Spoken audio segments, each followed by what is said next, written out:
And away we go. It is the nightcap. Everybody's favorite nightcap of the week.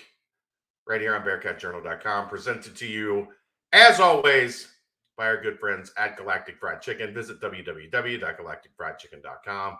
Download the app for Android, iPhone, everything Galactic. Get down to Dayton, Kentucky. Tell them to pump it up. Save yourself 15% off your order. Aaron, I went back to the well tonight. I hadn't done this in a while. I had forgotten about it. I made smash burgers and galacticed them up. And it's delicious. Nice. Delicious. I've been big on smash burgers lately. It's kind of all the rage. Yeah, it's all the rage right now. And they do, I think they taste better. Because they cook so fast, you have less time to have all the juices get out. Sear them real nice. They stay in there. Top it with some galactic sauce. Good to go. There you go. And I like the notion. I usually take like a just under a half-pound patty and make two and make it a double. I like having a double better than having a single, even if it's the same amount of meat for some reason. Fair enough. Anyhow, let's get to the first part of this here segment every week, which is the American Athletic Conference recap. Aaron's favorite part. I know it brings him great joy. Makes me angry. I mean, at least it was interesting this week a little bit. Sure. It got started on Friday night. Tulsa wins against Temple 27-16. Davis Brin going 15-22 for 155 yards. He looked awful. 2 touchdowns, 2 picks. And yes, I spent my Friday night with that on the TV. Running back Deneric Prince had 20 carries, 231 yards. His longest was 84. He finished with a touchdown for That's Tulsa. The big dude. Temple was just bouncing off of him. Temple, E.J. Warner, 23 of 48. Woof. For 196 yards, 1 touchdown, 1 pick. 48 attempts and you don't hit 200 yards? That's terrible. Terrible. It's a bad day at the office. Ahmad Anderson Jr. had 8 grabs, 112 yards, 1 touchdown. It's just Temple stinks. They're so bad. I caught it for, I don't know, it was on the TV, and I caught it for about 5 minutes, and I'm like, this is an offensive product to football I'm not fans. watching this. It was bad. It was so bad. I mean, I think Cincinnati broke Temple. Like, they're gonna have to fire Phil. Tulsa. I mean, they haven't broken. They haven't had a chance to break Temple yet. No, but that's coming. They're already broken. I don't know if there's any fixing that. No, you feel bad for them almost though, because they got put in that situation where they had a run of a couple really good coaches, and then that you have to go back to that well too many times, and you're going to hire Tommy Tuberville at some point eventually. I was going to say, for every Luke Fickle, you got about 4 Tommy Tubervilles. So yeah, I hate that that's how the system is, but that's how the system is. If you're Temple, you don't get to keep coaches, and they are not in a good place right now. That is a bad football team. Bad, and Tulsa's not much better. No, they're both, yeah.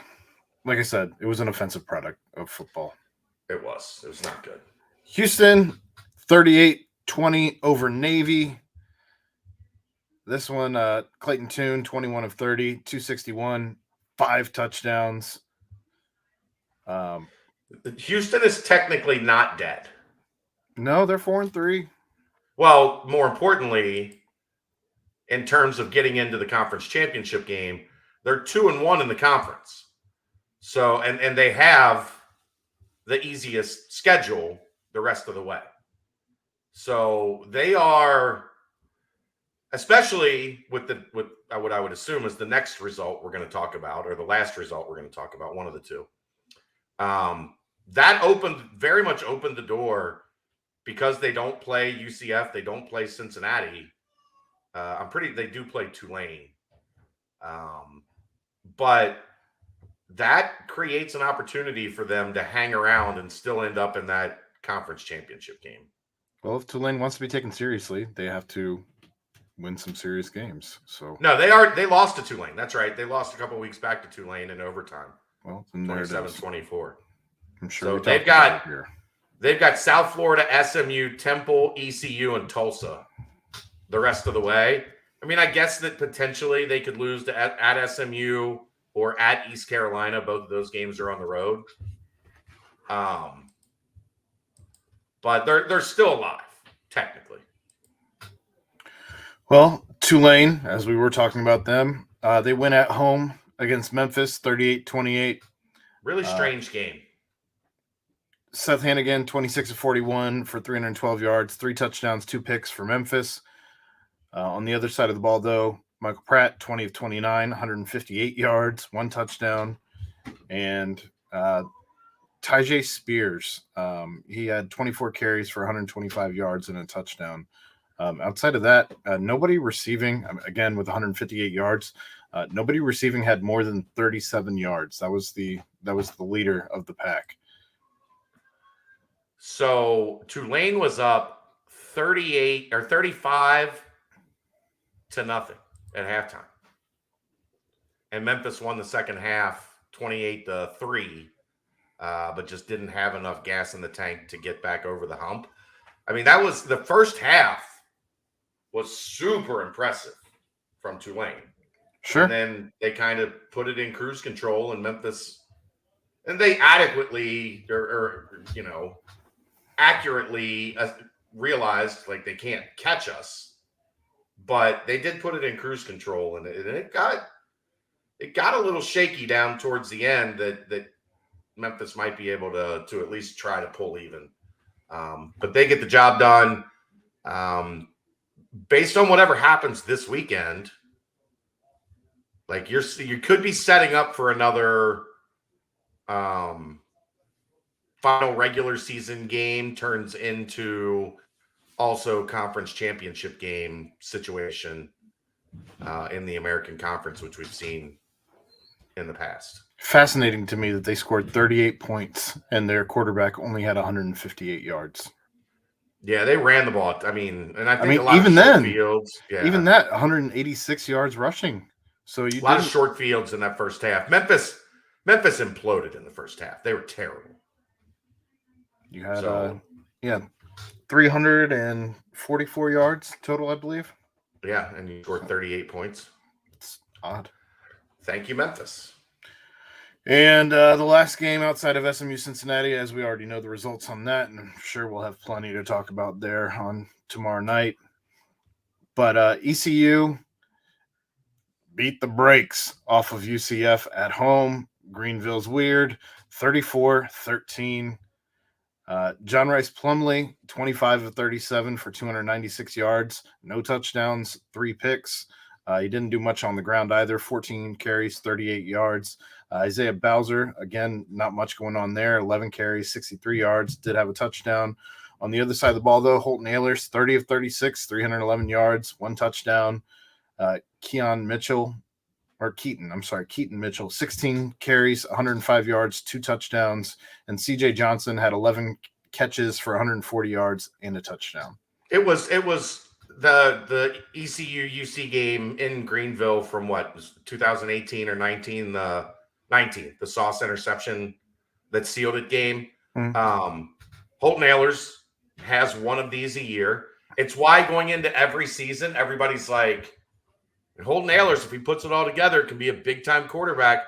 It's because there's always that one game where he's out of his mind. I'm so glad Cincinnati never has to play in Greenville again. Yeah. Ever. But that, coming off this 2-game stretch, like that is one you're going to have to, be ready for.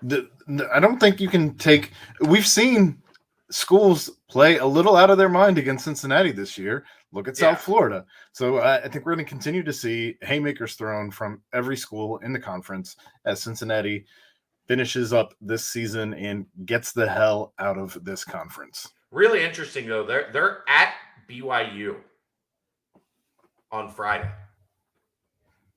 ECU? Yeah. This week? Yeah, Friday, October 28th at BYU, 8 p.m. kickoff, ESPN2. Weird. That's the Friday night game. So and it Cincinnati will be on a short week going into that one because they'll have an emotionally charged game at the Bounce House on Saturday at 3:30. Have to fly home and then short week for ECU, even though it's in Nippert. That one concerns me at least a little. At least a little is kind of a trap. You're coming off your two biggest road games. Well, no, of the because conference slate. You host Navy first on the 5th. Oh, they got a bye week in between BYU and Cincinnati. That's my fault. I just saw BYU, then at Cincinnati after that. Yeah, that's my fault. Looking at the schedule, they don't play them until Friday the 11th, so they'll be coming. Why doesn't ESPN put bye? I don't know, but they do have a short week after the Navy game. Yeah, which that's always. We all know how Navy can go. A little dangerous as well. The beauty of that being Navy will be at home, so at least there won't be a travel day associated with that one. Right. So yeah, there you go. That's your AAC recap. I look, the thing with UCF seems to be pretty simple in terms of they're a run team now. Like they're very run heavy. And it used to be, even if you got up 17 points on UCF, they could score 3 touchdowns in, 4 or 5 minutes.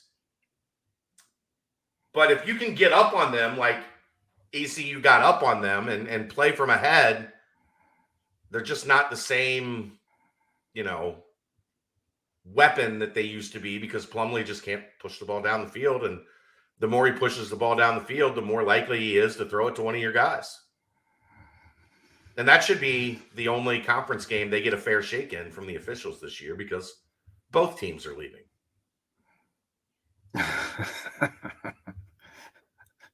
Just throwing shade. It is what it is. It is what it is. Bearcats in the NFL, touchdown for Chris Moore today. Sauce. Seemed like the Broncos went after Sauce a lot. He had 10 tackles, 3 passes defended. Game on the line, they went at him. And he broke up, maybe it was a pass interference. But guess what? They didn't call it. If they don't call it, it doesn't count. I don't think there's anything that Javon Hicks did that warranted pass interference on his interception. Yeah. But they called it pass interference, so guess what? That's what it goes in the book says. Yeah. Travis Kelce, 6 grabs, 98 yards, and the Chiefs win. Had a touchdown called back for something that wasn't his fault. On a ridiculous display of hand strength, catching that ball and not getting knocked down on a big time hit, and just kind of standing there and big boying him and reaching across the goal line, but it didn't count, unfortunately. Kobe almost had a pick, but there was. Well, he had a pick, but it got called back due to a penalty on the play. Defoe, he had 5 tackles, 3 solo. Big upset for them over the Packers. Yeah, with Taylor Heineke at the helm. Just like they drew it up, Taylor Heineke over Aaron Rodgers. Desmond Ridder was in town. Didn't see a snap. I thought he was gonna. The way the first half went, I thought he was gonna. Well, the way everything but the last 2 minutes of the first half went. I don't know that you can pull Marcus Mariota though, just because your defense can't stop the offense. Yeah, but I mean, if it had gotten to like 42-10 or whatever, you might have seen. Him. Is what I was getting at. But Alec Pierce was quiet today. 3 catches, 37 yards. Not a ton there. I don't know if Jerome Ford is out right now, if he's injured, but he did not return any punts, as he has been mentioned as an honorable mention for punt returning. I think that was by The Athletic. They had him in there after week 6, week 7, whatever we were at in their article. Outside of that, I don't think there was much else. No, kind of a quiet in terms of the standard that we've become accustomed to here over the past couple weeks, where there's like 7 guys to talk about. And Jason, the Eagles are on a bye this week. Yeah. So I know I've hyped up New Heights a ton. It's my new number one. It is skyrocketed to my new number one on the must listen to like podcast list every Wednesday. It is so damn good. Like those two are so good together. Yeah, well, brothers are gonna brother. I mean, when you're like you got time driving around in Athens from place to place. Like that should be on in your car starting every Wednesday morning. You can knock it out in like 2 trips. I loved their back and forth that they had on, I think it was Instagram, where they were just making fun of each other's outfits. Yeah. Jason saying that, I didn't come to play dress up. I came to play football. And then Travis is like, you want to tell me this wasn't dressing up? And it was him at his Eagles celebration, Super Bowl celebration. The Mummers outfit. Yeah. And then what? He got him. Jason got Travis with a pair of leather gloves and a hat. And he's like, This is how you normally dress? Travis is like, yeah. Travis's outfit to the game today was absurd as well. It didn't make any sense. Just neon colors, fake glasses, because he doesn't. Jason called him out on that too. He's like, you don't even wear glasses. Those two are so good. They're so good together. Like I think they've found like their post football calling, like their career. Yeah, they'll definitely continue to be involved in the media and making stacks off of it. Somebody, it's what, like it's a top 10 podcast already in the country right now. Not sports podcast. And like once they retire, like Travis will bring pop culture into it, and Jason will do everything he can to fight against it.